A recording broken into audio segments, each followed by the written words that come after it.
Pour vous apaiser lorsque vous vous sentez stressé, il va vous falloir passer par des stratégies pour apaiser votre corps, pour apaiser votre cœur et pour apaiser votre tête, votre mental. Donc la première étape, c'est apaiser son corps. Pour ça, il faut d'abord prêter une attention aux tensions spécifiques qui se situent dans votre corps. Les endroits où vous vous sentez oppressé, les endroits où vous vous sentez tendu, peut-être la nuque, peut-être le dos. Donc vraiment faire un scan complet de votre corps pour repérer où sont les sensations de stress et comment elles s'expriment dans vos articulations, dans vos muscles, dans vos tendons. Est-ce que ça pousse? Est-ce que ça tire? Est-ce que c'est chaud, froid? En tout cas, être vraiment très très attentif à ces sensations. Ensuite, hein, vous pouvez faire de grandes respirations pour libérer les tensions, en respirant, en prêtant une attention particulière à la zone ou à l'espace de votre corps où se situe la tension. Une autre chose que vous pouvez faire, c'est de l'automassage. Là aussi, vous avez des stratégies qui vous sont proposées sur Internet. Faites quelques recherches pour trouver des automassages. Ça vous permettra de faire circuler l'énergie physique, corporelle, pour ne pas qu'elle reste bloquée et donc qu'elle crée des nœuds physiques. Ensuite, je vous propose de porter une attention particulière à votre cœur et donc à vos émotions, de repérer quelles sont les émotions qui vous animent.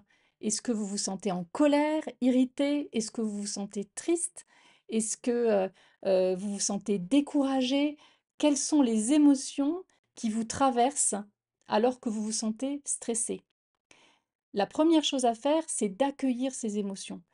En général, le stress vient aussi de cette tendance à la fuite, c'est-à-dire à vouloir absolument trouver toutes les stratégies possibles pour ne pas ressentir ces émotions. Donc, laissez-les venir, laissez-les vous imprégner tout entière. Et une stratégie que vous pouvez utiliser, une technique, c'est la technique de l'écriture automatique, de noter tout ce qui vous vient en tête sans censure, puisque l'idée, c'est justement de ne pas être raisonnable, de ne pas essayer de vous dire oui, mais il faudrait que, ou je sais bien que. Laissez-vous traverser par ces émotions et prenez en note tout ce qui vous vient à l'esprit. Je vous recommande aussi de vous entourer et donc de trouver parmi vos proches ou vos amis des gens qui vont être en capacité de vous écouter pour pouvoir libérer toutes vos tensions, en tout cas liées à vos émotions.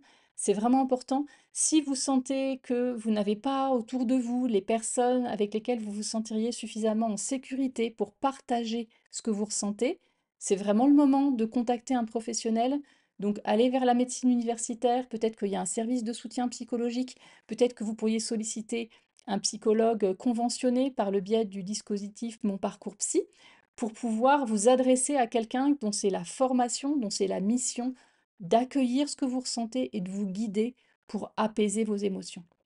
Et enfin, apaiser son mental, c'est-à-dire toutes ces pensées qui peuvent être extrêmement perturbatrices, notamment parce qu'elles peuvent vous envoyer des messages négatifs, que vous êtes nul, que vous n'êtes pas à la hauteur, que vous n'allez jamais y arriver, toutes ces croyances limitantes dont je vous ai parlé dans la vidéo d'explication.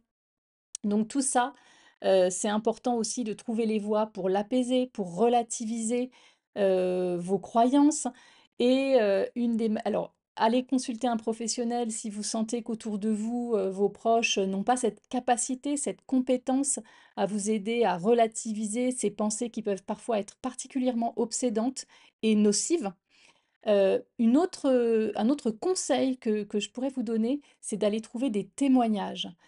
Souvent, quand on ressent ce mal-être lié à un stress intense, lié à des pensées négatives, obsédantes, c'est de s'isoler et d'avoir le sentiment qu'on est bizarre, qu'on n'est pas normal, que, de toute façon, on ne mérite pas de faire partie du groupe et de s'intégrer.